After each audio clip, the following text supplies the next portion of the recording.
أعوذ بالله من الشيطان الرجيم بسم الله الرحمن الرحيم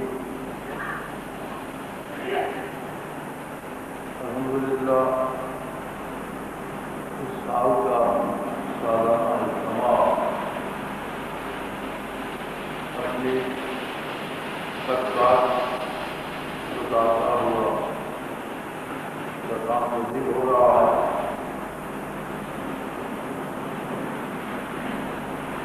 اس صورتحال میں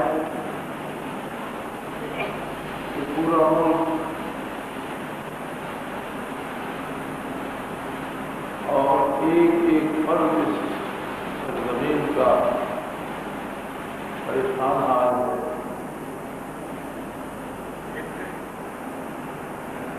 کتنے امید و بیم کا شکار ہے،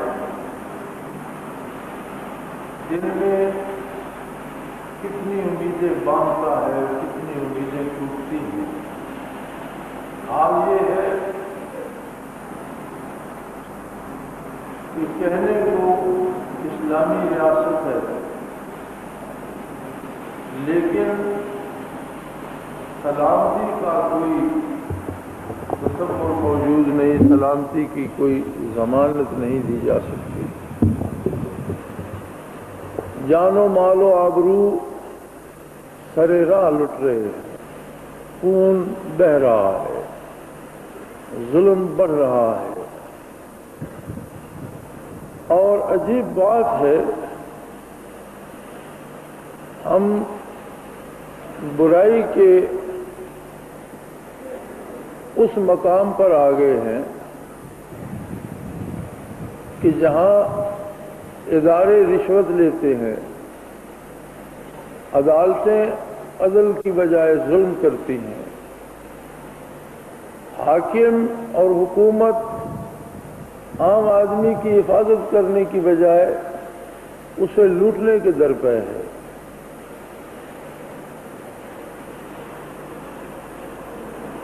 ملک دیوالیہ ہونے کو ہے۔ جناب سرتاج عزیز صاحب وزیر خزانہ تھے اور وہاں سے انہیں پچھلے دنوں وزیر خارجہ کے منصب پہ تبدیل کیا گیا کہ خزانے میں تو اب کچھ نہیں بچا، کچھ شاید خارجہ پالیسی میں کوئی کام کی بات رہ گئی ہو تو اس کا ناطقہ بھی بند کر دیں۔ تو جاتے جاتے نوید دے گئے، اخبار میں بیان تھا کہ جی 2 مہینے تک ملک دیوالیہ ہو سکتا ہے۔ ملک کیوں دیوالیہ ہو رہا ہے؟ کیا ملک میں وسائل کی کمی ہے؟ جو ہمیشہ ہر حکومت کہتی رہتی ہے کہ وسائل کم ہیں اور مسائل زیادہ، کیا واقعی وسائل کی کمی ہے؟ ایسی کوئی بات نہیں، جھوٹ بولتے ہیں۔ دنیا میں جتنے بھی زمین کے ٹکڑے ہیں پوری دنیا میں، وسائل کے اعتبار سے سب سے امیر ترین ٹکڑا یہ سرزمین پاکستان ہے۔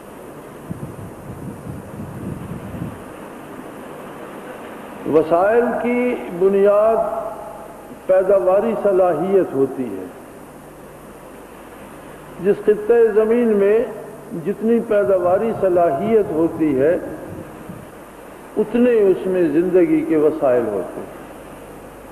اب یہ ایک عجیب ایسا خطہ ہے کہ ایک طرف تھر کے اور سندھ کے ریگستان ہیں تو دوسرے سرے پر دنیا کے بلند ترین پہاڑ،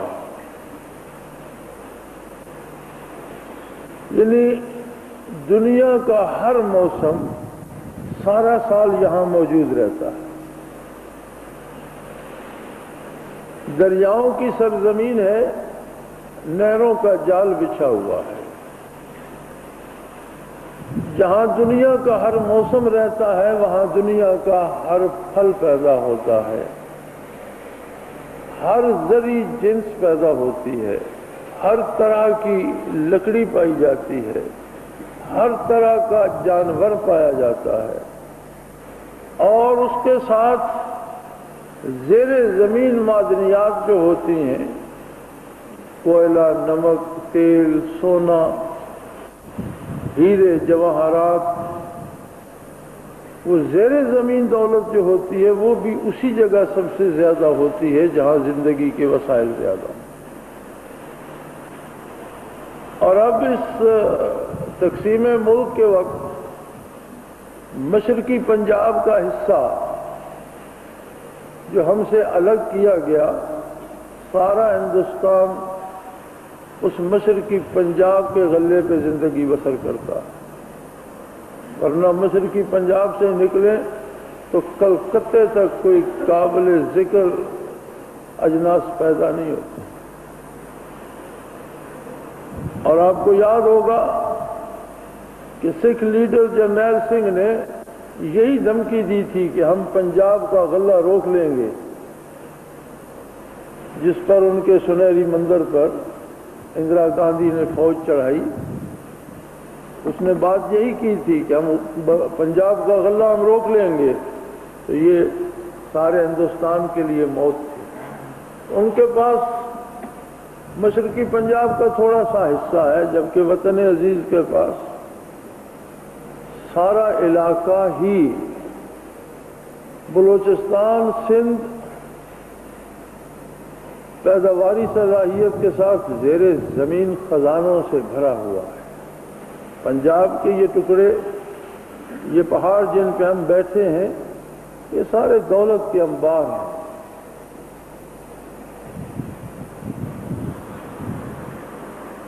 لیکن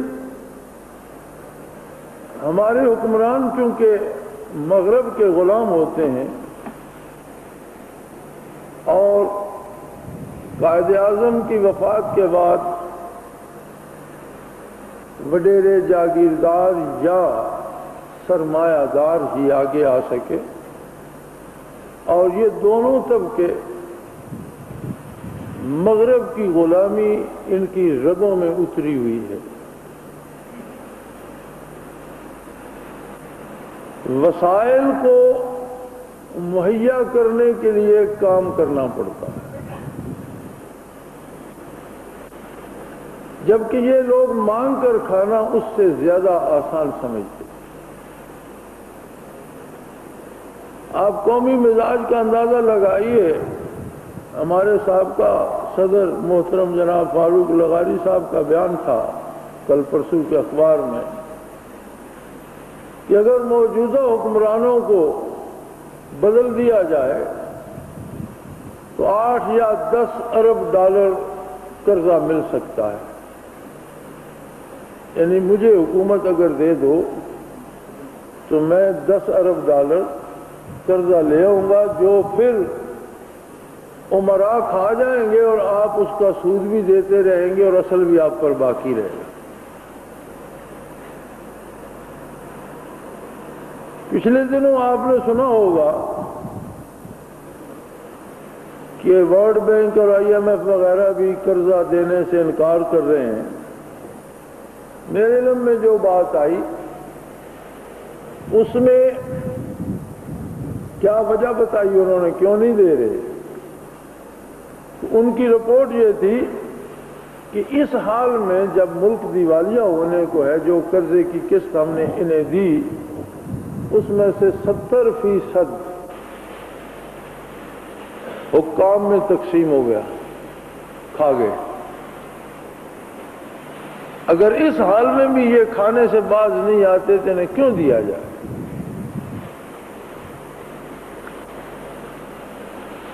ملک 32-33 ارب ڈالر کا مقروض ہے، اور لگ بھگ 150 افراد ایسے ہیں جن کا 150 ارب ڈالر سرمایہ باہر کے بینکوں میں۔ ملک دیوالیہ ہو رہا ہے اور 150 بندہ اس سے 5 گنا دولت لے کر بیٹھا ہے۔ کہاں سے لی اس نے؟ کس طرح کمائی؟ کیسی عجیب بات ہے کہ 14 کروڑ آدمیوں میں سے 150 بندے کے پاس اتنی دولت جمع ہو گئی، کیسے ہو گئی؟ بظاہر تو سوائے ڈاکے کے کوئی ایسا اور ذریعہ نہیں ہے کہ شہر بھر کی دولت ایک آدمی کے پاس آ جائے۔ ایسا کوئی کاروبار، کوئی بزنس، کوئی تجارتی منصوبہ، کوئی ملازمت کا طریقہ ایسا نہیں ہے، کیونکہ ہر طریقے میں، ہر شعبے میں جہاں سے آپ کچھ لیتے ہیں وہاں آپ کچھ دیتے بھی ہیں، کہیں سے آپ پیسے لیتے ہیں وہاں آپ اپنی مزدوری، محنت یا اپنی عقل یا اپنی کارکردگی دیتے بھی ہیں۔ تو وہ سارا لین دین ضرورت کے مطابق ہوتا ہے، اور جتنی کارکردگی ہوتی ہے اتنی اجرت ملتی ہے، اور وہ سب پہ برابر آتی ہے کہ کوئی تھوڑا زیادہ لے گیا، کوئی کم لے گیا۔ لیکن یہ کہ 14 کروڑ میں سے 150 آدمی اتنا سرمایہ لے جائیں جو ملکی خزانے سے بھی اور ملک کے قرضہ جات سے بھی کتنا زیادہ ہو۔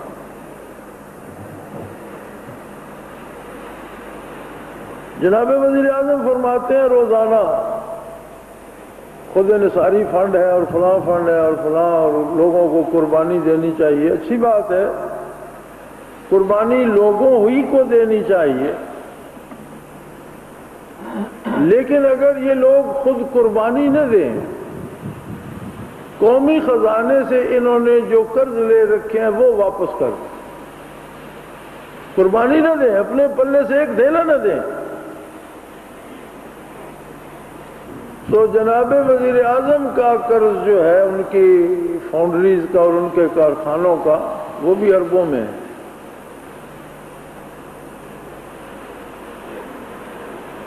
اگر صرف وہی قرض لوٹا دیں تو ملک دیوالیہ نہیں ہوتا۔ خود جو چیز قرض کے نام پر لی ہے وہ بھی واپس کرنا نہیں چاہتے، اور غریب سے کہتے ہیں تمہیں قربانی دینا ہوگی۔ غریب تو دے رہا ہے، مجبوراً دے رہا ہے۔ اب اس کے پاس لباس کے بعد کھال بچتی ہے، باقی قربانی تو ہو چکی، سب کچھ اس کا بٹ چکا، کچھ لٹ چکا، اب کھال باقی ہے۔ وہ اب کھال کے گاہک بھی بہت ہیں، عمران خان صاحب بھی مانگتے ہیں، ایدی والے بھی مانگتے ہیں، ایم کیو ایم والے بھی مانگتے ہیں، جماعت اسلامی بھی ہمیشہ کھالوں پہ انعام دیتی ہے، اور حکومت بھی طلبگار ہے۔ اب وہ ایک عام آدمی کی کھال کس کس کے کام آتی ہے یا کس کے حصے میں کتنی آتی ہے، یہ صورتحال ہے اس ملک کی جس کے لیے لاکھوں جانیں قربان کی گئیں، لاکھوں عزتیں لٹیں، لاکھوں گھر اجڑے، بے پناہ قربانیاں دی گئیں، اور ایک صدی کی مسلسل جد و جہد، غازیوں کی ہمتیں، شہداء کا خون، اور 100 سال کی مسلسل محنت کے بعد یہ خطہ پاکستان اسلام کے نام پر اس قوم کو ہمیں اللہ نے عطا فرمایا۔ لیکن صد افسوس کہ آج تک 50 برسوں میں آدھا ملک الگ کر دیا گیا اور دوسرے آدھے کو الگ کرنے کی تجویزیں ہیں۔ انگریز ذاتی طور پر بالفعل یہاں سے چلا گیا، لیکن وایا میڈیا کے راستے سے، ریموٹ کنٹرول کے راستے سے، اپنے غلاموں کے ذریعے حکومت ہم پر ویسٹی کر رہا ہے۔ پہلے انگریز تھا، اب امریکہ بہادر آ گیا۔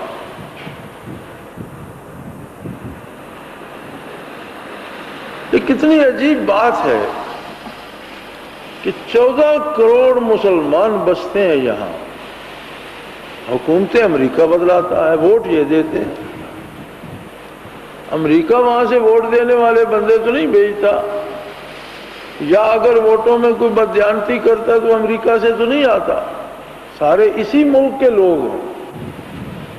ان کی اپنی غیرت ایمانی کو کیا ہوا؟ امریکہ اتنا ہی بڑا درندہ ہے تو کیوبا کو کھا گیا ہوتا، لیبیا کو کھا جاتا، عراق پر 40 ملک ساتھ لے کر اس نے چڑھائی کی، جتنا نقصان خود امریکہ کو اٹھانا پڑا اتنا عراق کا نہیں ہوا۔ اور پھر وہ لوگ اس کے سینے پہ مونگ دل کر اسی کے سامنے بیٹھے ہیں ڈٹ کر۔ یہ کیا صرف اس قوم کی غیرت مر گئی ہے کہ یہ آنکھوں میں آنکھیں ڈال کر بات نہیں کر سکتی؟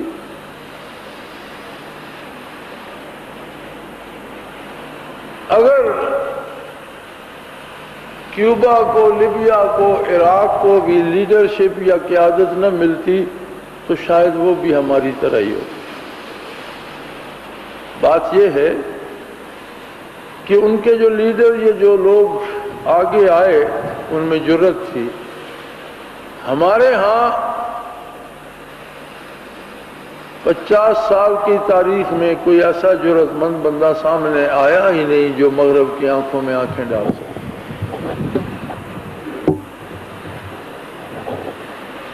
لیکن کیا یہ سارا سب اسی طرح چلتا رہے گا؟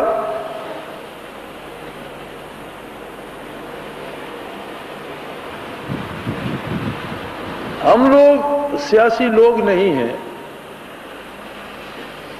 ہمیں سیاسیات سے کوئی خاص دلچسپی بھی نہیں ہے، کیونکہ سیاست کا منتہائی مقصود یا سیاست کی منزل اقتدار ہوتا ہے۔ سیاست نام ہی اس محنت، اس کوشش کا ہے جس کے نتیجے میں اقتدار مل جائے یا اقتدار میں شراکت مل جائے۔ ہماری منزل قرب الہی ہے۔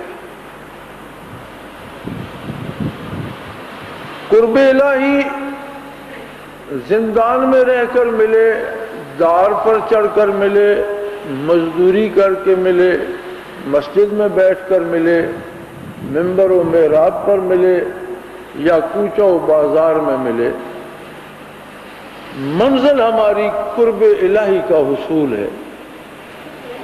اب اس کے ساتھ ہم یہ شرط نہیں لگا سکتے کہ مسجد میں نصیب ہوگا تو حاصل کریں گے، نہیں ہوگا تو نہیں، یہ اس کی مرضی۔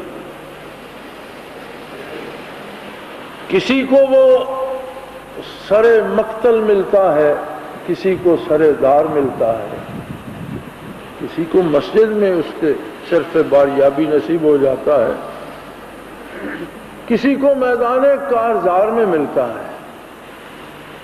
تو یہ تو اس کی پسند ہے۔ قرب الہی کے حصول کے لیے جو راستہ ہے اس کے دو پہلو۔ ایک پہلو ہے طالب کی ذاتی اور شخصی زندگی کا۔ اپنی ذاتی زندگی میں آقا نامدار حضرت محمد الرسول اللہ صلی اللہ علیہ وآلہ وسلم کا اتباع اور آپ کی غلامی کو مضبوط ترین طریقے سے اختیار کر دے، اپنی ساری کوشش اس پہ صرف کر دے کہ اس کا اٹھنا بیٹھنا، جینا مرنا، کھانا پینا، کمانا خرچ کرنا، جو بھی زندگی کا کام ہے وہ اس طریقے سے ہو جس طریقے سے آقا نامدار صلی اللہ علیہ وسلم نے حکم دیا۔ اس لیے کہ اللہ کی رضا مشروط ہے پیغمبر صلی اللہ علیہ وسلم کی اطاعت کے ساتھ۔ نبی کریم صلی اللہ علیہ وآلہ وسلم کی نافرمانی پر کبھی اللہ کی رضا مرتب نہیں ہے۔ اپنی ذاتی زندگی میں، اپنے کاروبار میں، اپنے معاملات میں، اپنے تعلقات میں، اپنے رشتوں، دوستی، دشمنی میں اتباع سنت کو شعار کرے، عبادات پہ محنت کرے اور اپنے اوقات کو اللہ کی یاد سے روشن رکھے، اپنے سینے کو منور کرے، اپنے دل میں اللہ کو آباد کرے، انوارات و برکات محمد الرسول اللہ صلی اللہ علیہ وآلہ وسلم سے اپنا سینہ روشن کرے۔ یہ ایک حصہ ہے اس راستے کا۔ دوسرا حصہ ہے کہ معاشرے میں اگر ظلم ہو رہا ہے تو اس کے ساتھ سمجھوتا نہ کرے، بلکہ اسے ختم کرنے کے لیے اپنی جان کی بازی لگا دے۔ یہ یاد رکھ لیں، اسلام اللہ کی اطاعت کا نام ہے اور اس میں سمجھوتوں کی گنجائش نہیں ہے۔ نبی کریم صلی اللہ علیہ وسلم کی حیات مبارکہ میں کتنی ہی کوششیں مکہ مکرمہ میں رؤسائے مکہ نے کی کہ آپ ہمارے ساتھ کسی نہ کسی طرح کا کوئی سمجھوتا کر لیں، کم از کم آپ یہ کر لیں کہ آپ اپنے خدا کی تعریف کرتے رہیں، ہمارے بتوں کو باطل کہنا چھوڑ دیں، تو ہم آپ سے جھگڑا کرنا چھوڑ دیں گے۔ آپ جانے آپ کا مذہب جانے، ہم جانے ہمارا مذہب جانے، آپ اپنے خدا کی بات کریں، ہم نہیں روکتے، ہمارے خداؤں کی تردید کرنا آپ چھوڑ دیں۔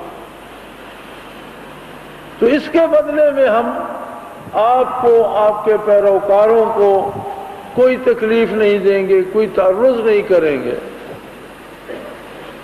تو آپ صلی اللہ علیہ وسلم نے فرمایا کہ میں گھر سے باتیں گھڑ کر نہیں لاتا کہ ان پر سمجھوتے کرتا ہے، میں اللہ کا نبی اور رسول ہوں، جو بات اللہ کہنے کا حکم دیتا ہے وہ کہنا میرا فرض منصبی ہے، اور اللہ کی ذات اس سے بلند ہے کہ وہ بندوں سے سمجھوتے کرتا پھرے۔ وہ بے نیاز ہے، وہ محتاج نہیں ہے۔ سمجھوتے محتاجوں کے درمیان ہوتے ہیں اور وہ مستغنی ہے، کسی کا اسے کسی کی محتاجی نہیں ہے۔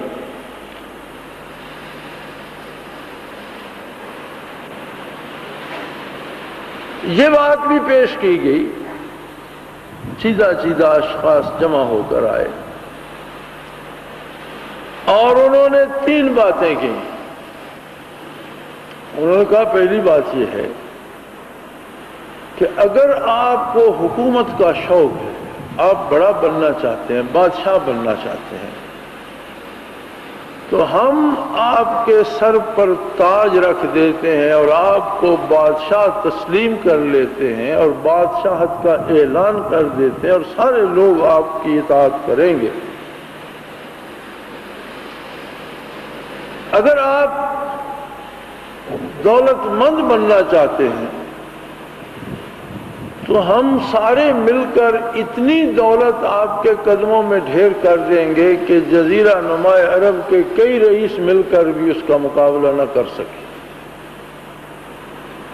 اگر آپ جزیرہ نما عرب کی کسی خاتون کو پسند فرمائیں تو ہم اس کو آپ کی زوجیت میں دینے کے لیے تیار ہیں، لیکن آپ ہمارے ساتھ کچھ سمجھوتا کر لیں، آپ اپنا مذہب بھی رکھیں، آپ اپنی بات بھی کریں، لیکن ہمارے مذہب میں مداخلت نہ کریں۔ نبی صلی اللہ علیہ وسلم کا جو جواب تھا وہ آج بھی سیرت میں سنہرے الفاظ میں موجود ہے۔ آپ نے فرمایا قسم اس رب کی جس کے قبضے قدرت میں محمد کی جان ہے صلی اللہ علیہ وآلہ وسلم، اگر تم میرے ایک ہاتھ پر سورج اور ایک ہاتھ پر چاند لا کر رکھ دو پھر بھی سمجھوتا نہیں ہو سکتا۔ میں جو کہتا ہوں وہی کہوں گا اور وہی کہتا رہوں گا۔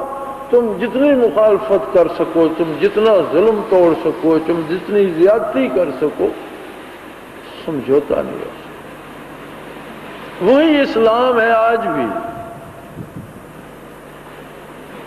اسلام آج بھی وہی ہے جو محمد الرسول اللہ صلی اللہ علیہ وسلم نے عطا فرمایا، الیوم اکملت لکم دینکم واتممت علیکم نعمتی ورضیت لکم الاسلام دینا۔ اسلام کے عقائد ناقابل ترمیم، اسلام کے احکام ناقابل ترمیم۔ یہ الگ بات ہے کہ جب صورت بدلتی ہے، حالت بدلتی ہے تو حکم تبدیل ہو جاتا ہے۔ ایک آدمی گھر میں ہے، وہ 4 رکعت فرض پڑھ رہا ہے، وہی جب سفر میں ہے تو 2 گانا پڑھتا ہے، حالت بدلی، حکم تبدیل ہو گیا۔ اسلام میں بھی اگر زمانے میں تبدیلیاں آئیں، وقت بدلا، حالات بدلے، قوموں کے لین دین کے طریقے بدلے، تو اس حالت کی تبدیلی کے ساتھ حکم میں تبدیلی تو کی جا سکتی ہے، لیکن کسی اصول سے انحراف نہیں کیا جا سکتا۔ وہ تبدیلی انہی حدود کے اندر ہوتی ہے جو محمد الرسول اللہ صلی اللہ علیہ وسلم نے متعین فرما دی، اور اسی تبدیلی کو علماء حق نے اجتہاد کا نام دیا کہ جب بھی کوئی نیا معاملہ پیش آتا ہے، نئی صورتحال پیش آتی ہے، تو اجتہاد یہ ہوتا ہے کہ اس کی مثال کہیں آثار سے تلاش کی جاتی ہے، سنت سے، کتاب اللہ سے، سنت سے، کہیں سے اس کے آثار تلاش کیے جاتے ہیں، اس کی مماثلت تلاش کر کے اس پر حکم متعین کیا جاتا ہے، یا پھر اسے کسی معاملے کے مطابق قیاس کر کے اندازہ کیا جاتا ہے کہ اس میں یہ حکم تھا، صورتحال ایسی تھی، اس میں یہ حکم ہونا چاہیے۔ لیکن وہ اصول، وہ بنیاد جو حضور علیہ الصلوۃ والسلام نے عطا فرما دی، وہ تبدیل نہیں ہوئی۔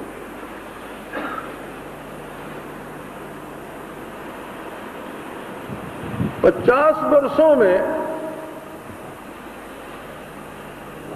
یہاں جو کچھ حاصل ہوا وہ یہ ہے کہ کچھ اسلام جناب جنرل ضیاء الحق مرحوم نے نافذ فرمایا تھا۔ وہ اتنی بھونڈی کوشش تھی کہ خدا بھلا نہ کرے ان لوگوں کا جنہوں نے جنرل صاحب کو مشورہ دیا۔ کم از کم میں نے انہیں منع کیا تھا کہ آپ اسلام کے ساتھ مذاق نہ کریں۔ انہوں نے نظام زکوٰۃ رائج کیا، اس میں سب سے پہلے تو زکوٰۃ کی شرح بدل دی۔ زکوٰۃ کی شرح جو متعین ہے وہ تبدیل نہیں کی جا سکتی، وہ 2.5% ہی رہی۔ بلکہ فقہ میں یہ حکم موجود ہے کہ اگر 2.5% زکوٰۃ حاصل کرنے کے بعد ضروریات حکومت کی پوری نہیں ہوتی تو کیا وہ شرع تبدیل کرے؟ فرماتے ہیں شرع تبدیل نہیں کر سکتی، کسی وقتی ضرورت کے لیے زائد ٹیکس لگا سکتی ہے، تب تک کے لیے جب تک وہ ضرورت ہے، جب وہ ضرورت ختم ہو جائے گی وہ ٹیکس ختم ہو جائے گا، لیکن زکوٰۃ بدستور رہے گی۔ تو جنرل صاحب نے پہلے تو اس کی جو شرح تھی وہ تبدیل کی، پھر ایک طبقے کو مسلمان ہونے کا سرٹیفکیٹ بھی دیا اور زکوٰۃ سے استثناء بھی۔ یعنی یہ دوسری عجیب بات تھی کہ لوگ مسلمان بھی کہلائیں اور زکوٰۃ بھی نہ دیں، اور یہ قانونی طور پر کیا گیا۔ تیسرا ظلم اس میں یہ ہوا کہ وہ صرف سیاسی رشوت بن گئی۔ اگر حکومت نہیں لیتی تھی تو لوگ کوشش کر کے کسی مدرسے، کسی ادارے، کسی یتیم خانے یا کسی غریب بہن بھائی کو، کسی مستحق کو پہنچا دیتے تھے۔ اب وہ مستحقین سے چھینی جانے لگی اور حکومت کے پاس اربوں روپے آ گئے عیاشی کے لیے۔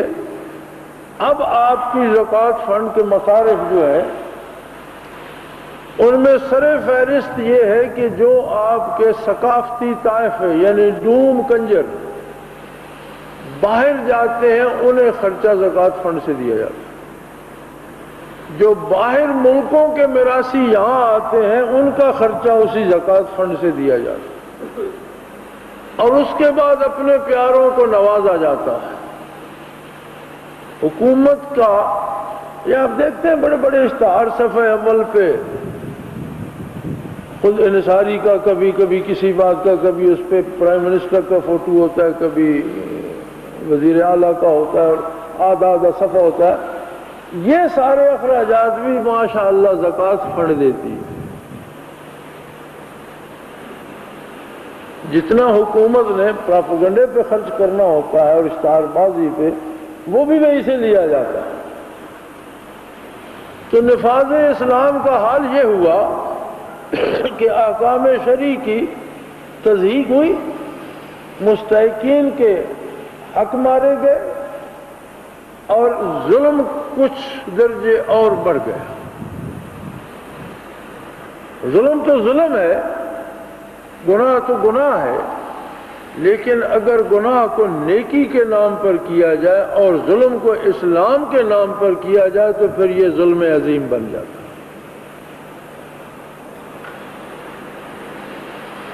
بعد والی حکومتوں نے خیر سے سود کے خلاف بنیاد رکھی۔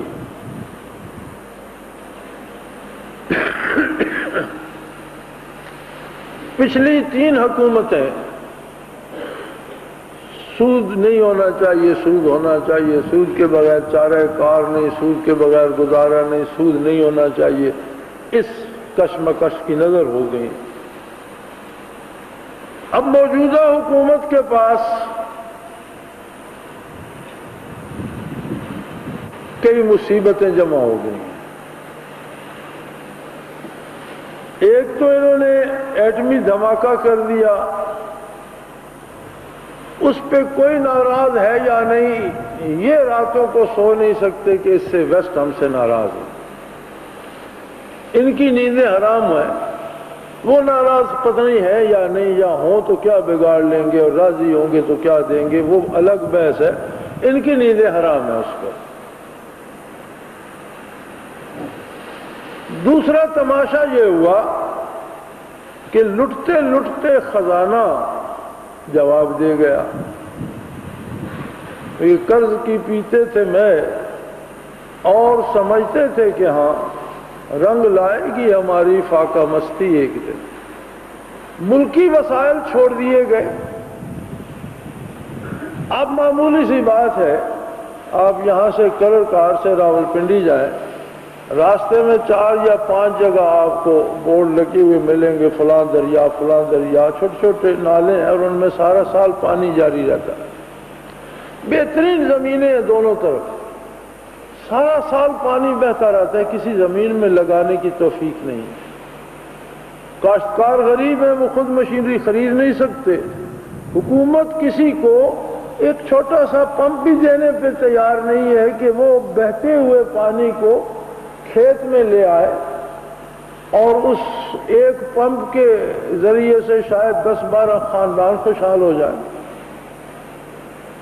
یہ سارا سال وہ پانی بہہ رہا ہے، اور بہترین زمینیں ہیں دونوں کناروں پہ، لیکن کوئی کہیں سے واٹر لفٹنگ کی کوئی سکیم نظر نہیں آتی۔ بڑے بڑے ڈیم بنائے جا رہے ہیں، اب کالا باغ ڈیم بننا ہے، اور اس پہ 10-12 سال سے اربوں کی مشینری وہاں لائی ہوئی پڑی ہے، اور کئی حکومتیں مشینری کے نام پر فنڈز کھا کر چلی گئیں، اور اب پھر شاوا ہو رہی ہے۔ لیکن اگر آپ اس پہاڑی علاقے ہی میں دیکھیے تو اتنے برساتی نالے ہیں، جو ایک نالے کا پانی اگر روک لیا جائے تو سارا سال کم از کم ایک تحصیل کے لیے بجلی پیدا کر سکتا ہے۔ آپ جب تربیلا سے لائن کھینچتے ہیں، کراچی لے جاتے ہیں، تو کراچی میں سے جو پانی طوفانی گزرتے ہیں اور کبھی لیاری کو بہا لے جاتے ہیں، کبھی کہ ان کو اوپر روک کر ایک چھوٹا سا ڈیم بنا لیں جو سارے شہر کو روشن کرتا رہے۔ صرف اس تار کی قیمت کا اندازہ لگائیں اور بجلی کے ان کھمبوں کی قیمت کا اندازہ لگائیں جو تربیلا سے کراچی تک لگے ہوں گے، تو میرا خیال ہے چھوٹے چھوٹے تو سینکڑوں ڈیم صرف اس پیسے سے بن جائیں جو ان کھمبوں پر اور تار پر لگا۔ لیکن کرے کون؟ اس لیے کہ یہاں حکومت مغرب والوں کی ہے، انہیں سودا بھی بیچنا ہے، یہاں سے پیسہ بھی لے کے جانا ہے، کھمبے بھی انہوں نے بیچنے ہیں، تاریں بھی انہوں نے بیچنی ہے، لگا کر بھی انہوں نے دینا ہے، نقشہ بھی انہوں نے بنا کر دینا ہے، اس سارے کی فیس بھی لینی ہے، تو ان کی دکانداری ٹھپ ہو جائے گی۔ لیکن کیا یہاں کے حکمران اس ملک کے حکمران ہیں یا ان کے غلام ہیں؟ تو نظر یوں آتا ہے کہ اس ملک سے تعلق کی نسبت ان کا رشتہ ان سے زیادہ ہے اور ان کی غلامی کو ترجیح دیتے ہیں۔ اس کے ساتھ ایک مصیبت اور ہے، اور وہ بڑی خوبصورت مصیبت ہے، اسلامی مصیبت، شرعی مصیبت۔ اگلے دن جناب محترم ڈاکٹر اسرار احمد صاحب کا بیان تھا کہ مذہبی طبقے کی حکومت کا تصور قرآن میں نہیں ہے۔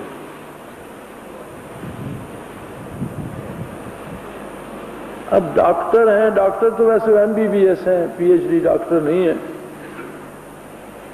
ڈاکٹر تو وہ میڈیسن کے ہیں، لیکن عجیب بات ہے،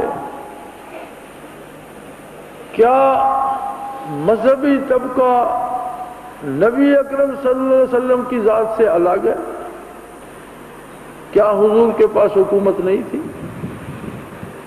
کیا ابو بکر، عمر، عثمان، علی مذہبی طبقے سے نہیں تھے؟ کیا حضرت حسن، حضرت امیر معاویہ یہ سارے لوگ مذہبی طبقے سے نہیں تھے؟ یا آج تک جو مسلمان حکمران رہے ہیں ان کا مذہب سے تعلق نہیں تھا؟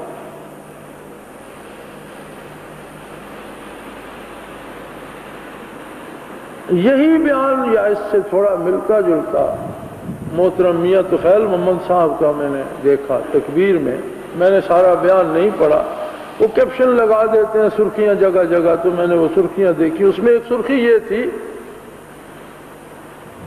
کہ علماء کی حکومت کا تصور اسلام میں نہیں ہے، یعنی شرعی طور پر حکومت کرنے کا حق ہی بے دینوں کا ہے۔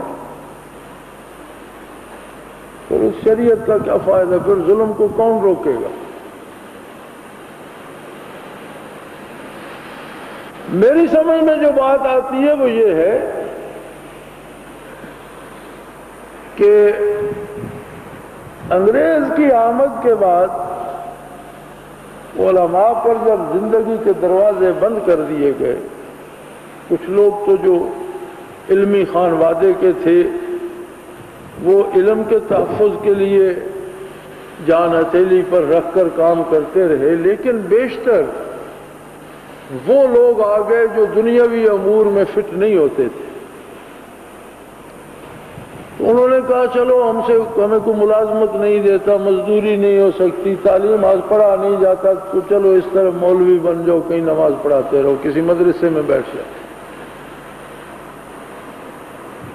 یہ میری ناقص رائے میں اس طبقے علماء کی سوچ ہے، ورنہ جو طبقہ علماء کا ہے اگر وہ حکمران نہیں رہے تو کسی حکمران کے سامنے انہوں نے ہتھیار بھی نہیں پھینکے، سرنڈر بھی نہیں کیا، بڑے بڑے حکمرانوں کو نکیل ڈال کے رکھا۔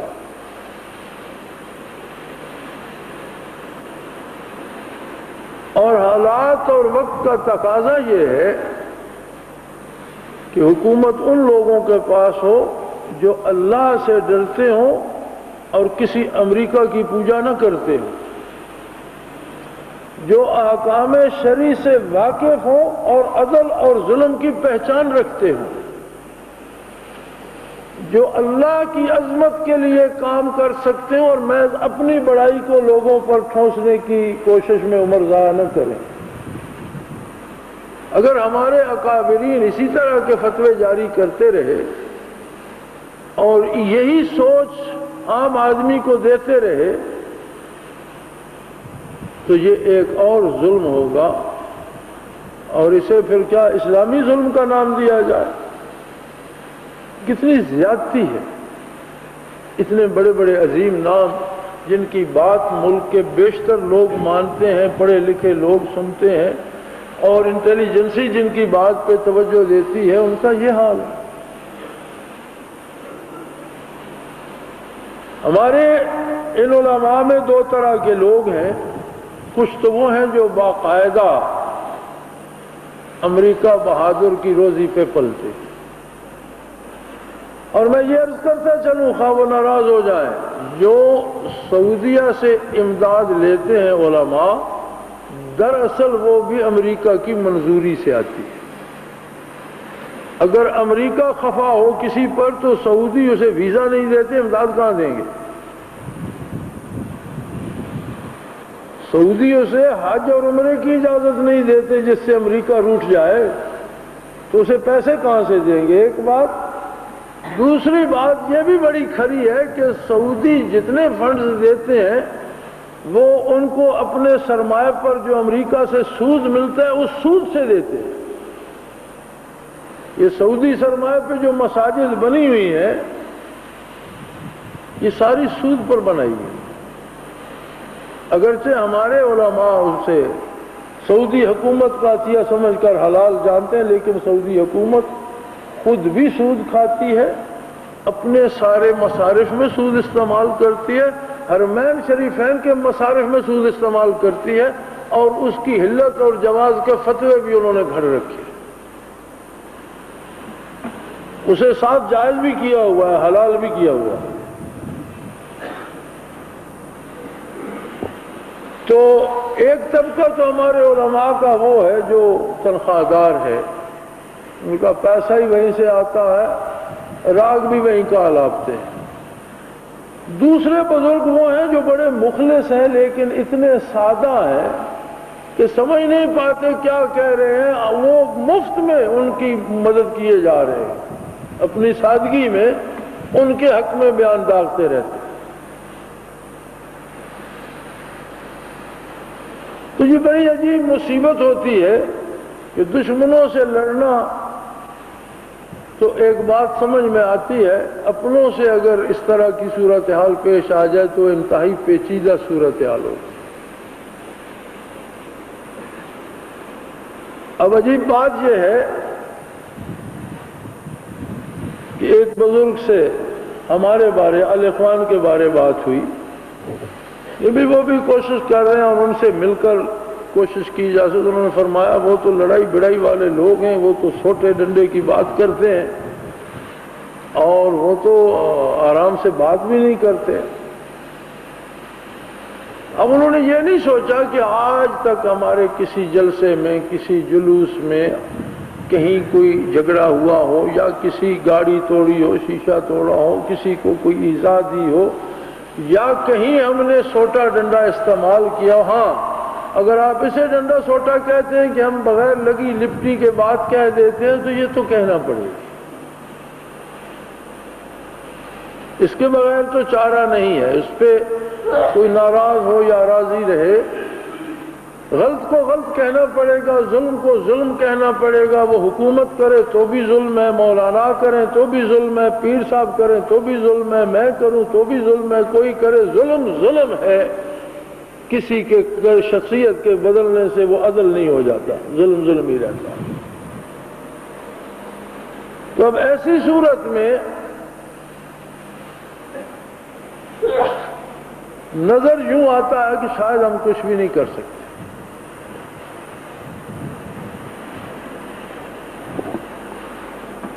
لیکن یہ باطل خیال ہے۔ جو کچھ نہیں کر سکتے وہی سب کچھ کرتے۔ فطرت کا اصول یہی ہے کہ جو لوگ کچھ نہیں نہ کر سکتے کرتے سب کچھ وہی ہیں۔ پھر جنہیں مجبور کر دیا جائے، بے بس کر دیا جائے، جن کے پاس زندگی کا، عدل کا، سلامتی کا راستہ باقی نہ رہے، وہ بے شک تھوڑے ہوں۔ دنیا کے انقلابات پہ نظر ڈال لیجیے، اسی اقلیت نے انقلاب برپا کیا ہے جس کو کسی طرح سے کوئی گنجائش رہنے کی، زندہ رہنے کی نظر نہیں آئی۔ اب ایک اور مصیبت نازل ہونے والی ہے اور وہ یہ ہے کہ موجودہ حکومت چونکہ اپنی ساکھ کھو چکی، خزانہ خالی ہو چکا، 2 سال میں لوٹی ہوئی دولت کی ایک پائی واپس نہ لا سکے، اس لیے کہ خود بھی لوٹ میں شامل تھے۔ اگر واپس لانی ہو تو جو خود لوٹی ہے وہ بھی دینا پڑے گی، آج نہ دیں گے تو حکومت بدلے گی تو دوسرے آ کر لے لیں گے۔ تو ان کے سیاستدانوں کے خیالات الگ قسم کے ہوتے ہیں۔ ایک دفعہ بات ہو رہی تھی تو ایک سیاستدان کہہ رہے تھے کہ جی بھٹو صاحب کو پھانسی دے کر ضیاء الحق نے بڑا ظلم کیا۔ تو میں نے ویسے ان سے پوچھ لیا کہ شاید آپ کی معلومات میں کوئی ایسی بات ہو کہ واقعی بھٹو صاحب کے ساتھ زیادتی ہوئی اور ان کا کوئی ایسا جرم نہیں تھا کہ انہیں سزائے موت۔ کہنے لگا بات یہ نہیں ہے، سزائے موت تو انہیں 10 بار بھی دی جا سکتی تھی، اصل ظلم یہ ہوا کہ ایک راستہ کھل گیا کہ سابقہ وزیر اعظم کو بھی پھانسی دی جا سکتی، تو پھر تو ہم سب خطرے میں آ گئے۔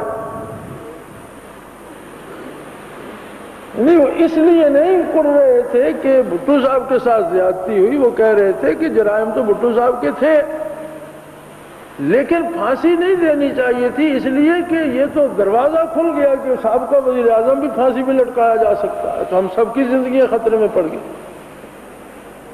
یہ سوچ ہے ان لوگوں کی اور یہ ان لوگوں کا معیار عدل ہے۔ اب یہ دوسروں سے لوٹی دولت کیسے لیں گے جبکہ کل انہیں بھی سابقہ ہونا ہے، تو پھر ان سے بھی لی جا سکے گی، لہذا ایسا کوئی طریقہ ہی نہ نکالو یا ایسا دروازہ ہی نہ کھولو کہ وہ لوٹی ہوئی دولت واپس لی جا سکے۔ اب اگر لوٹی دولت واپس نہیں لیتے تو عام آدمی پر بوجھ ڈالتے ڈالتے اب اس کی کمر دوری ہو گئی، اب وہ نانے جویں کو محتاج ہے، بچوں کو سکول نہیں بھیج سکتا، کپڑے نہیں دے سکتا، فیسیں پوری نہیں کر سکتا، بیمار کا علاج نہیں کرا سکتا، تو وہ کیا کرے گا؟ اب اس کو اشکشوئی تو کسی طرح کی جانی چاہیے، چند آنسو اس کے پوچھنے چاہیے، تو کیا کریں؟ بھئی ہم معیشت سے سود کو نکالتے ہیں اور اسے اسلامی معاشی نظام بناتے ہیں۔ اچھی بات ہے، بہت اچھا ہے، اللہ کرے کہ موجودہ حکومت معاشی نظام کو سود سے پاک کر دے۔ خطرہ یہ ہے کہ یہ ایسا کریں گے نہیں، یہ سابقہ حکومت یا مارشل لا کی طرح کو اور گل کھلائیں گے اور اسلام کے نام پر چند اور خرافات بکھیر دیں گے۔ اگر آپ 10 علماء سے فتویٰ لے آئیں کہ یہ کتا نہیں بکرا ہے، تو کیا فتوے سے وہ بکرا ہو جائے گا؟ 50 فتوے خرید لیں کہ یہ سود نہیں، یہ تو منافعات، یہ تو اسلامائزیشن نہ ہوئی۔ اس طرح کی کوئی ہیرا پھیری کہ اصطلاحات تبدیل کر لی جائے، چیزوں کے نام بدل لیے جائیں اور اسے کہہ دیا جائے جی اب اسلام نافذ ہو گیا، تو یہ ایک اور ظلم ہوگا۔ اور میری رائے میں حکومت کو ایسا نہیں کرنا چاہیے۔ اگر ایسا کرے گی تو شاید اس کے پاس دنیا میں بھی کوئی جائے پناہ باقی نہیں بچے گی۔ آخرت کا عذاب تو اپنی جگہ، اب اگر ایسا ظلم کیا گیا تو انہیں دنیا میں بھی چھپنے کی جگہ شہنشاہ ایران کی طرح کوئی نہیں ملے گی، ان کو قبروں کے لیے دفن کی جگہ کوئی نہیں دے گا۔ لیکن حکمران مطمئن ہے اس بات پر کہ سارے ہم جو کریں گے، ہم بڑے بڑے علماء سے فتوے لے لیں گے۔ مجھے بھی طلب کیا گیا تھا کہ ہم یہ کرنا چاہتے ہیں، آپ ہماری اس میں دعا بھی کریں، دوا بھی کریں۔ میں نے کہا جی ہم تو بندے ہیں اللہ کے، ہماری کمٹمنٹ ہے اسلام کے ساتھ، اگر جو آپ کریں گے وہ عین اسلام ہوگا تو آپ کو ہمیں یہ کہنا نہیں چاہیے کہ ہم آپ کے ساتھ تعاون کریں، ہماری ذمہ داری ہے کہ ہم آپ کے ساتھ تعاون کریں۔ لیکن اگر وہ اسلام نہیں ہوگا تو آپ کو ہم سے خیر کی توقع نہیں رکھنی چاہیے۔ اگر کسی غیر اسلامی شے کو اسلام کے نام پر مسلط کرنے کی کوشش کی گئی تو اس میں ہم تعاون تو بہت دور کی بات ہے، ہم اس کا مقابلہ کریں گے انشاءاللہ۔ تو فوری اس وقت جو خطرہ منڈلا رہا ہے وہ یہ ہے، پہلی بات تو یہ ہے کہ میں تو دعا کرتا ہوں کہ اللہ حکومت کو صحیح اسلامی نظام نافذ کرنے کی توفیق دے۔ ہماری یہی منزل ہے، یہی مقصد ہے، اور اگر آج اسلامی نظام نافذ ہو جائے تو ہم الاخوان کی ضرورت محسوس نہیں کرتے، ہم اسے ختم کر دیں گے اور اپنا درس تدریس اور ذکر اذکار اور اصلاح نفس کا جو کام ہے اس پہ سارا وقت لگائیں گے۔ لیکن خطرہ یہ ہے کہ اسلام کے نام پر جس طرح پہلے کیا گیا، اسلام کے ساتھ ایک اور مذاق کیا جائے لوگوں کی اشکشوئی کے لیے، لوگوں کی زبانیں بند کرنے کے لیے، تو یہ ظلم عظیم ہوگا اور اس کو روکنا فرض عین ہو جائے گا۔ کیونکہ ظلم تو ظلم ہے، ہر حال میں ظلم ہے، لیکن ظلم کو اگر اسلام کا جامہ پہنا کر رائج کرنا چاہے کوئی تو یہ ظلم عظیم ہے اور یہ ناقابل برداشت ہوتا ہے۔ اسے برداشت کرنے والا بھی ظالموں میں شمار ہوتا ہے۔ گناہ گناہ ہے، لیکن گناہ کرنے والا گناہگار ہے، فاسق ہے، لیکن کسی گناہ کو عبادت سمجھ لیا جائے تو وہ کفر ہو جاتا۔ کسی بھی گناہ کو نیکی سمجھ لیا جائے تو پھر وہ کفر ہو جاتا ہے، گناہ نہیں رہتا۔ اس لیے تبدیلی کی ہر وہ کوشش جو اسلامی نہ ہو اور لوگوں کو خوش کرنے کے لیے اسے اسلامی نام اور اصطلاحات سے لپیٹ کر نافذ کرنے کی کوشش کی گئی تو یہ ظلم عظیم ہوگا اور اسے روکنے کے لیے جہاد فرض ہوگا۔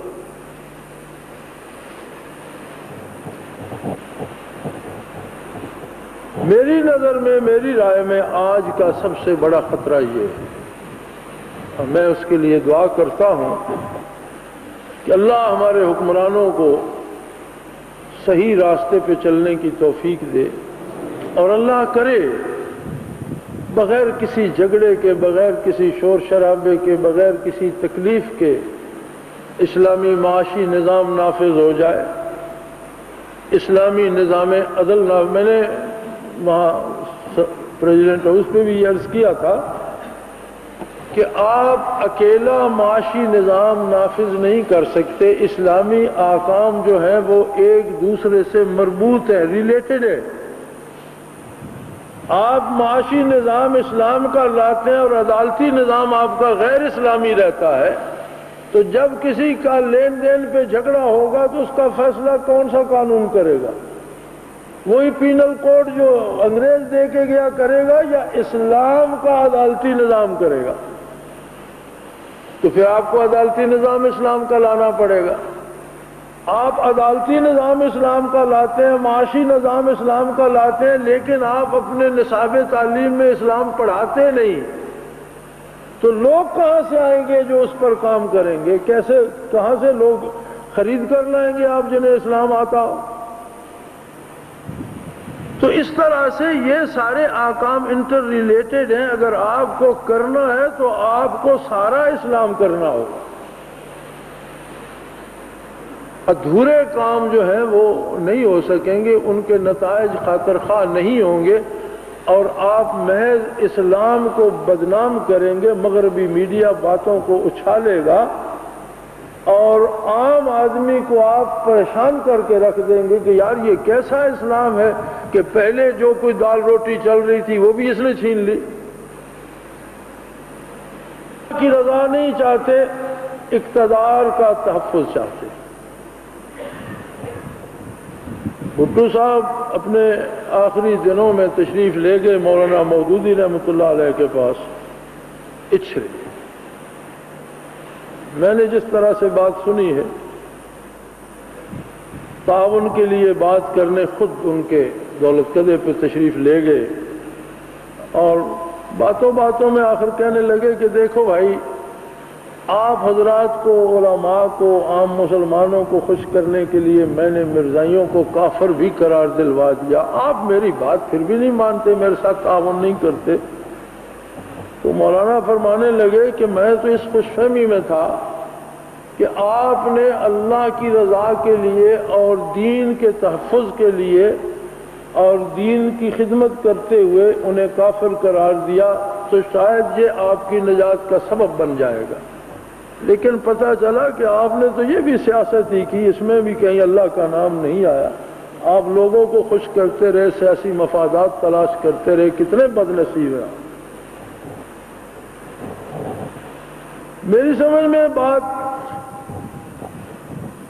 ان حضرات کی باتیں سن کر جو بات میری سمجھ میں آئی وہ یہ ہے کہ یہ اس سے اللہ کی رضا نہیں، سیاسی مفاد چاہتے، اور سیاسی مفاد کے لیے جو کوشش کی جائے گی اس پہ مجھے امید نہیں ہے کہ وہ حق ہوگی یا اسلام ہوگی یا صحیح ہوگی، اس میں یقیناً اس طرح کی خرافات ہوں گی جو حکمرانوں کے خیال کے مطابق ان کے لیے مفید ہوں۔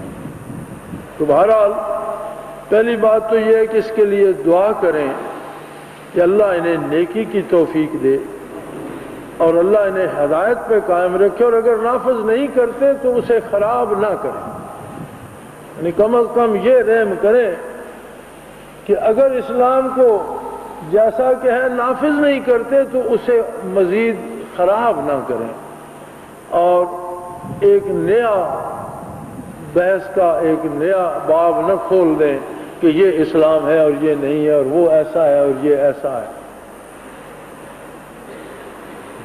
تو میری درخواست یہ ہے کہ آپ سب احباب بھی ضرور دعا کریں اللہ انہی کو نیکی کی توفیق دے دے اور یہ ملک کسی بڑی خرابی سے، کسی بڑے الجھاؤ سے، کسی بڑے ٹکراؤ سے بچ جائے۔ لیکن میں یہ بھی عرض کرنا چاہوں گا کہ آپ کسی خوش فہمی کا شکار مت ہو جائیے کہ آپ نے دعا کی اور کام ہو گیا۔ دعا کرنے کا تو ہر بندے کو حق ہے کہ اپنے رب سے دعا کرے، لیکن فیصلے وہ اپنی مرضی سے کرتا ہے، اور جس کے لیے آپ دعا کر رہے ہیں اس کی اہلیت کو بھی دیکھتا ہے کہ وہ کر کیا رہا۔ ممکن ہے ایک آدمی زہر کھا رہا اور کھانے سے باز نہ آئے اور آپ دعا کرتے رہیں کہ اللہ تو اسے لمبی عمر دے، تو شاید قادر مطلق کا فیصلہ اس کے عمل پر ہوگا، آپ کی دعا پر نہیں۔ آپ کو دعا کا ثواب مل جائے گا، فیصلہ اس عمل پر ہوگا جو اس نے زہر خورانی سے کیا، اور وہ مر جائے گا۔ ہم تو دعا کرتے ہیں لیکن اب ان کی نیت اور ارادے میں کیا ہے، نتیجہ اس پر آئے گا۔ خدا نہ خواستہ اگر مزید شرعی احکام کے ساتھ مذاق کرنے کی کوشش کی جاتی ہے تو پھر اس زمین پر زندہ رہنے کا حق صرف ان لوگوں کو ہوگا جو شریعت مطہرہ کی حفاظت کریں۔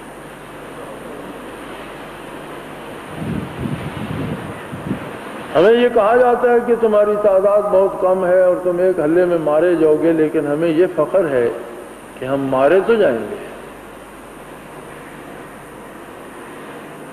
اس سے تو ہمیں کوئی نہیں روک سکے گا۔ تو یہ بھی ایک کام ہے جو کیا جا سکتا ہے، اور راہ حق میں جب بھی کوئی مرتا ہے وہ ختم نہیں ہوتا، وہ اپنے پیچھے کئی نفوس پیدا کر جاتا ہے۔ ایک ایک شہید سینکڑوں جانوں کو جذبہ دے جاتا ہے جو پھر اسی مقتل پہ آ کھڑے ہوتے ہیں۔ انشاءاللہ یہ وقت تبدیلیوں کا ہے، اور کوئی بھی بڑی تبدیلی، بڑی تخریب، بڑی ٹوٹ پھوٹ کے بعد آتی ہے۔ یہ جو چھوٹی موٹی ٹوٹ پھوٹ ہو رہی ہے اس سے گھبرانے کی ضرورت نہیں ہے، اس لیے کہ یہ ظالمانہ سماج اور ظالمانہ روش کا معاشرہ ٹوٹ رہا ہے۔ اس کی ٹوٹ پھوٹ ہمیں متاثر کر رہی ہے، لوگوں کو تکلیف ہو رہی ہے، ہم پر دکھ آ رہے ہیں، لیکن ایک بات خوشی کی ہے کہ یہ اپنی موت آپ مر رہا ہے، اور یہ آج سے بہت پہلے مر گیا ہوتا۔ اس کے مقابلے میں جب سوشلزم آ گیا تو سوشلزم اتنا برا تھا کہ لوگوں نے کیپٹلزم میں پناہ لی اور سوشلزم سے جان بچانے کے لیے یہ جیسا تیسا تھا اسے قبول کیے رکھا۔ اب سوشلزم کا طلسم ٹوٹا، اب یہ بھی بکھرنا شروع ہو گیا ہے اور اسے جانا ہے۔ آنے والا وقت اسلام کا ہے، اللہ کی حاکمیت کا ہے، اور نبی علیہ الصلوۃ والسلام کی بشارتوں کی تکمیل کا ہے۔ یہ ملک انشاءاللہ قائم رہے گا، اس پر دین اسلام نافذ ہوگا، یہاں نظام عدل اسلامی ہوگا، اور یہ عدل کا گہوارہ پوری دنیا میں اسلامی عدل کو پھیلانے کا سبب بنے گا۔ یہ حاصل ہے ان احادیث مبارکہ کا جو محمد الرسول اللہ صلی اللہ علیہ وآلہ وسلم نے آج سے 1400 سال پیشتر ارشاد فرمائی۔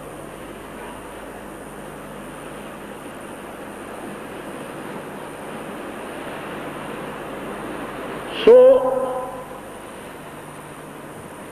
حاصل کلام یہ ہے، میں نے آپ حضرات کا 1 گھنٹہ لے لیا، اس سارے کا حاصل یہ ہے کہ آپ نے جو یہاں سیکھا، طریقہ ذکر، مراقبات، فقہ کے اسباق، قرآن کی تفسیر، احادیث مبارکہ، کم از کم اگر آپ بڑھا نہ سکیں تو جو تراجم، جو تفاسیر، جو احادیث سیکھی ہیں انہیں بھولنے مت دیجیے، کم از کم۔ ورنہ تو حق یہ ہے کہ آپ کو راستہ مل گیا، اگر روزانہ 1 حدیث بھی پڑھ لیں، روزانہ چند آیات کی تلاوت اور اس کا ترجمہ اور تفسیر دیکھ لیں تو انشاءاللہ یہ خزانہ بڑھتا رہے گا۔ اذکار میں سستی نہ کریں، یہ جو راہ سلوک ہوتا ہے اس میں قرار نہیں ہے، اس میں قیام کی جگہ نہیں ہوتی، آدمی یا آگے بڑھتا رہتا ہے یا پیچھے ہٹتا رہتا ہے، یا ترقی یا تنزل۔ اس لیے کہ صوفیوں کے نزدیک اگر کوئی ایک مقام پر رک گیا تو اس کے رک جانے کو بھی وہ تنزل سمجھتے ہیں کہ جتنا عرصہ رکا رہا اتنے عرصے میں خدا جانے کتنا آگے جا سکتا تھا، تو جب اتنا آگے نہ جا سکا تو اسے وہ قرار نہیں کہتے، اسے اصطلاح تصوف میں تنزل کہا جاتا۔ اپنا محاسبہ کرتے رہا کیجئے، اپنی دل کی سوچ پڑھتے رہا کیجئے، اپنے دماغ کے خیالات پڑھتے رہا کیجئے، اور اس کا تجزیہ کیجئے کہ کیا میں اللہ اللہ کے رسول کی اطاعت کے دائرے میں ہوں یا کہیں خدا نخواستہ نفس یا شیطان فریب دے کر مجھے باہر تو نہیں لے جا رہا۔ الحمدللہ مجھے یہ سعادت حاصل ہے، حضرت رحمت اللہ تعالی علیہ نے مجھے ایک ایسی جماعت کا شیخ بنا دیا جو بین الاقوامی طور پر ذکر اذکار اور اللہ کے دین کے لیے کام کر رہی ہے، دنیا کے ہر ملک میں ساتھی ہیں۔ لیکن میں نے یہ عرض کیا تھا حضرت سے، اور میرا خدا گواہ ہے، میں ممبر پہ بیٹھ کر آپ کو بتا رہا ہوں، میں نے حضرت سے یہ عرض کیا تھا کہ حضرت میں آپ کے پاس پیر بننے کے لیے نہیں آیا، میں ایک گناہگار آدمی تھا اور میں آپ کے پاس اپنی اصلاح کے لیے آیا، مجھے جو نصیب ہوا الحمدللہ۔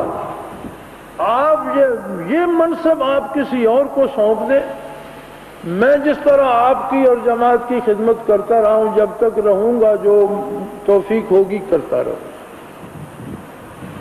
اور میں آج بھی یہ جانتا ہوں کہ میں ایک گناہگار آدمی ہوں اور میں اپنی اصلاح کے لیے اللہ کی بارگاہ میں اور اس سلسلہ عالیہ میں اور ان مشائخ کی صحبت میں حاضر ہوں۔ میں یہ جانتا ہوں کہ میں آج بھی پیر نہیں ہوں۔ اگر ذمہ داری شیخ کی طرف سے آ گئی تو اللہ مجھے توفیق دے، میں کوشش کرتا ہوں کہ حت المقدور اسے نبھاتا رہوں۔ میں جانتا ہوں میرے ساتھ بڑے مجھ سے کم تر درجے کے مقرر اب پتی ہو گئے تقریریں بیچ بیچ کر، ہر کیسٹ پہ رائلٹی ہے، ہر کتاب پہ رائلٹی ہے۔ اللہ کا احسان ہے کہ اس نے مجھے دنیا کی متعدد زبانوں میں تقریریں کرنے کا موقع بخشا، روئے زمین پر جانے آنے کی سعادت بخشی، قرآن حکیم کی تفسیر لکھنے کی سعادت بخشی، بے شمار تصانیف۔ میری کسی تصنیف پر کوئی رائلٹی نہیں ہے اور کوئی پابندی نہیں ہے جس مسلمان کا جی چاہے چھاپے اور اسے پھیلائے۔ کسی کیسٹ کسی تقریر پر کوئی معاوضہ نہیں ہے، بلکہ یہ اللہ کا احسان ہے، میں اسے اپنی ذمہ داری سمجھ کر کرتا ہوں، یہ میری ڈیوٹی ہے، اس پر مجھے کچھ لینے کا حق حاصل نہیں ہے۔ کھانے کے لیے مجھے بھی ویسے ہی مزدوری کرنا ہے جیسے آپ لوگ کرتے ہیں، اور میں الحمدللہ دال روٹی کما لیتا ہوں۔ آپ میں سے بھی کوئی صاحب پیر بننے کی کوشش نہیں کیجیے، ہمیشہ اللہ کا بندہ بنیے، ایک کے حق کے لیے کام کیجیے، کبھی اپنی بڑائی کے سحر میں گرفتار ہونے سے بچ جائیے، یہ بہت بری بات ہے۔ اور جہاں یہ آ جاتی ہے اس طرح کی پیری کہ خود کو مافوق الفطرت سمجھنا شروع کر دیتے ہیں، وہاں سے دین اٹھ جاتا ہے اور رسومات آ جاتی ہیں، حقائق چلے جاتے ہیں، خرافات اس کی جگہ آ جاتی ہیں۔ اس کا دھیان رہے، جس قدر آپ اللہ اللہ میں مجاہدہ کریں گے، جتنا حلال کھائیں گے، جتنا سچ بولیں گے، اسی طرح اللہ آپ کو دین کے لیے قبول فرمائے گا، غازی بھی بنائے گا، شہید بھی بنائے گا، لیکن تب بنائے گا جب اس کی محبت، اس کے نبی کی محبت اور اس کے دین کی محبت ہمارے دلوں میں موجود ہو۔ ہمارا ٹکراؤ ظلم سے ہے، ہر حال میں ہے، اپنے گھر سے ظلم کو دور کرنا ہے انشاءاللہ، اور ضرور کریں گے، ہمیں اس میں کوئی جھجک نہیں۔ اور اللہ توفیق دے کہ یہ ایک ایسی ریاست بن جائے جسے روئے زمین پر ماڈل کے طور پر دکھایا جا سکے کہ یہ اسلامی ریاست ہے، اس میں یہ رواداری ہے، اس طرح سے حقوق کا تحفظ ہے، جان و مال و آبرو غیر مسلم کی بھی محفوظ ہے، وسائل رزق ہر شہری تک پہنچ رہے ہیں، ہر بندے تک اس کا حق بلا روک ٹوک پہنچ رہا ہے، کسی کے ساتھ ظلم نہیں ہو رہا۔ اگر یہ ریاست ایسی بن جائے تو آج دنیا ایک گلوبل ولیج بن گئی ہے، ایک گاؤں کا، ایک شہر کا روپ اختیار کر گئی ہے۔ آج آپ کو تقریریں کرنے کی ضرورت نہیں، آپ کر کے دکھائیں تو وہ ساری دنیا پہ پھیل جاتا ہے اور بندہ بندہ کلمہ پڑھنے کو تیار ہو۔ پاکستان میں اسلام کا نفاذ روئے زمین پر غلبہ اسلام کا نام ہے، یہ یاد رکھیے۔ اسے اس نظر سے مت دیکھیے کہ یہ ایک چھوٹا سا ملک ہے اور اس پر اسلام نافذ کرنا ہے، نہیں، پاکستان میں نفاذ اسلام روئے زمین پر غلبہ اسلام کی ضمانت ہے، اور اس کے لیے اسی جذبے سے کام کرنا ہوگا اور اسی جرأت سے قربانیاں دینا پڑیں گی، اتنی ہی قیمت ادا کرنا پڑے گی جتنی نعمت کی امید اور توقع کی جا سکتی ہے۔ اللہ کریم ہم سب کا آنا جانا مل بیٹھنا قبول فرمائے۔ اگر کوئی ظاہری بیت والا ساتھی رہتا ہے تو وہ آ جائے، کہ پھر دعا کریں اور ساتھیوں کو اجازت دیں۔